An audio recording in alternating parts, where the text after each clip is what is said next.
안녕하십니까. 자, 이제 편이 바뀌었죠?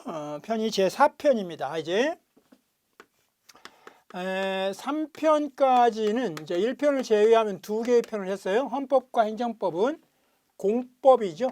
공법편 2편을 봤습니다. 공법과 사법에 대해서는 우리 법학 일반에서 이미 살펴봤었죠. 그 제2장, 1편 제2장에서 법의 존재 형식과 체계 및 분류해서 그 공법과 사법. 공법은 행정 주체와 국민 사이의 법률 관계를 규율하고 있으면 공법. 사법은 개인과 개인 사이의 법률 관계를 규율하면 사법. 그래서 그 사법의 가장 대표적인 법이 민법이다. 그리고 실제로 이제 우리 시험과 관련해서는 제1편 법학 일반, 2편 헌법, 그다음에 4편 민법. 그래서 1편, 2편, 4편 이렇게 세 개의 편이 세 개의 편을 해서 요게 20문제. 그죠? 40문제 중에 20문항.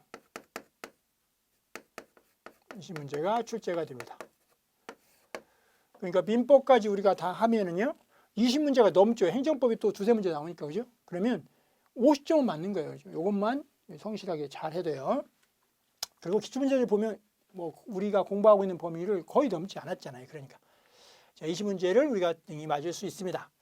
그러면 나머지를 전혀 안 해도 된다는 말이냐? 그건 아니죠. 우리 공부를 그렇게 하면 안 된다고 했잖아요. 점수가 목표가 아니고 우리가 어떻게 하면 우리들의 어떤 지적인 능력을 길러서 우리가 배우고 있는 법학 일반, 법학 개론 과목을 통해서 사유하는 방법을 익히고 그게 다른 여러분 시험 과목이고 법학 개론만 시험 보는 건 아니니까요. 다른 공부 방법에도 그 효율적인 방법, 효과적인 방법으로 여러분들이 큰 스트레스 또는 슬럼프 없이 공부 과정을 끝내고 여러분이 목표로 하는 시험에 합격할 수 있도록 하느냐. 그게 중요한 거지. 이거 몇 점 맞느냐. 그게 목표가 아니라고 했습니다. 자, 그러면 이제 민법은요. 사법의 대표적인 영역이니까 이제 사법 영역으로 들어온 거죠. 이제 여기서부터 사법이 출발해서 상법까지 하고 그 다음에 다시 공법으로 가죠. 공법 중에 형법으로 가게 됩니다. 자, 그러면 민법은 그러면 어떤 체제로 이루어져 있느냐? 또 역시 민법의 체계가 중요하겠네요. 민법은 기본적으로 사인끼리의 법률 관계에 관한 일반법이 되겠죠. 실제법이고 일반법. 그러면 다시 민법은 첫 번째 이제 1장이겠죠. 1장에서는 민법 서론이 되겠죠. 그죠? 민법 서론. 민법 서론이 제 1장. 그러면 여기서도 역시 민법이란 무엇이냐? 그다음에 민법의 법원 항상 법원은 있었죠. 행정법의 법원, 헌법의 법원, 법학 일반에서도 법원 이렇게 법원 그런 내용들. 그다음에 민법을 지배하는 원리 뭐 이런 것들이 1장의 내용이겠고요, 그죠? 민법의 지배 원리, 지도 이념 이런 거. 그다음에 이제 2장부터는 구체적인 우리 행정법에서 2장부터 구체적인 행정법의 내용 안에 들어갔던 거 아니에요? 행정의 조직법, 작용법, 구제법. 그러면 이제 2장은 그러면 민법 안에서 제일 먼저 나오는 주제가 뭐냐? 그걸 민법 총칙 이렇게 부르거든요.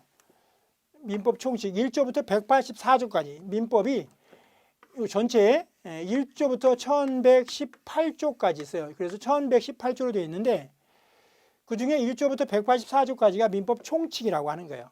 말 그대로 총칙은 제일 앞에 있는 거겠죠? 그 다음에 이제 두 번째 있는 민법의 주요 내용. 이거는 서론이니까 일러두기란 말이죠. 두 번째가 물권법이에요. 그래서 물권. 이름을 붙이면 물권법. 물권 또는 물권법. 이렇게. 이게 185조부터 372조까지. 372조까지가 물권법이에요. 물권법은 말 그대로 물건을 지배하는 그런 권리를 규율하고 있는 법이게 되는 거죠. 민법 중에 물건을 지배하는 물건에 관한 법이에요. 물건에 관한 법. 그 다음에 이제 세 번째가 되겠죠. 이게 첫 번째, 두 번째, 세 번째니까요. 세 번째는 채권법 또는 채권법. 채권법은 뭐냐?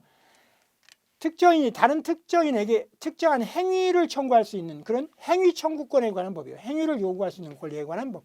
이게 채권법입니다.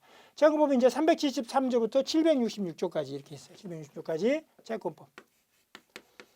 그다음에 마지막 5장에는 가족법이라고 하는 거죠. 가족법. 그래서 이제 가족법에는 이 안에 친족 관계, 일정한 혈연으로 맺어진 법률 관계 있잖아요. 부자 관계, 부부 관계 이런 친족법하고 그 다음에 이제 그 친족 상호 간에 사람이 죽으면 그 죽은 사람이 가지고 있던 재산이 그 재산을 물려받을 사람에게 넘어가겠죠. 이걸 상속이라고 그래요. 그죠? 상속법. 그래서 친족법과 상속법. 요게 767조부터 마지막 1118조까지 이렇게 있는 거예요. 이게 전체 민법의 내용이에요.